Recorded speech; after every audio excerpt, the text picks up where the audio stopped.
And joining me now, NBC News campaign and Capitol Hill correspondent Ali Vitale in North Charleston, South Carolina. Former Republican Congressman from Florida, David Jolly, former Obama White House Press Secretary Robert Gibbs, and Axios senior political reporter Eugene Scott.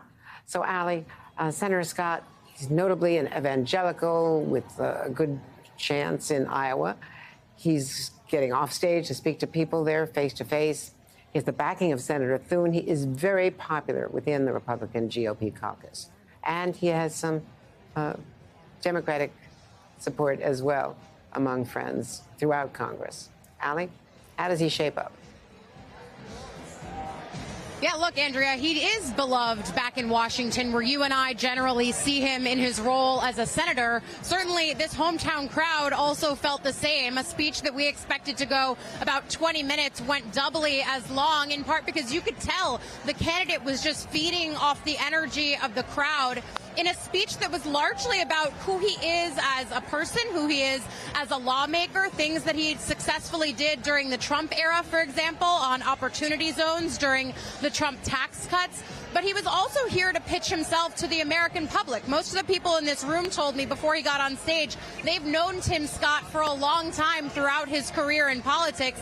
But this is America's first real chance to get to see him in his element, pitching a story that we've often heard on the campaign trail with him, how his grandfather went from picking cotton to watching his grandson ascend to Congress. He's making this case now that America is a place that can give you a hand up, and he wants to, again, return to those policies. I think for those of us who are watching this race, though, through the lens of the Republican primary and how Tim Scott and all these other candidates plan to take on Donald Trump, there was no discussion of that in this speech here today. Instead, Tim Scott trying to pitch a unifying candidacy, someone who appeals outside the party, but at the same time, he took on President Biden today, no mention of former President Trump.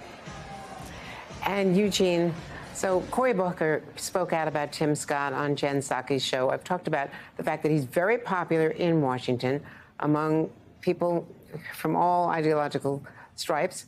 And one of the things that was really striking to me was the city on the Hill. He left off Shining, but the city on the Hill, he was very Reagan-esque in his optimism.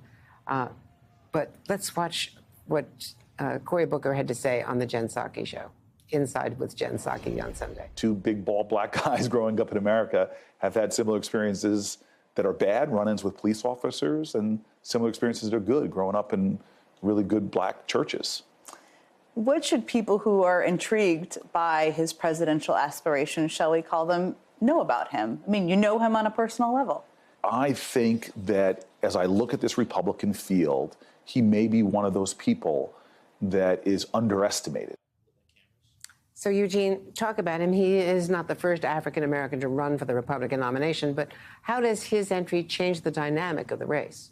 Well, this is going to be the first opportunity for someone running for the GOP primary to really talk about race from a personal experience. We know that much of the politics that many Trump supporters are drawn to, the grievance politics, are tied to their frustration with the state of race relations in America currently. But from a more conservative standpoint, Tim Scott speaks to that and points to himself as someone who has accomplished quite a bit despite the problems that America has had. But whether he will be able to tell those same voters that there still are some challenges that many black voters and black Americans who aren't even engaged in the electoral process still have, and that he's going to hopefully provide some solution to, that remains to be seen.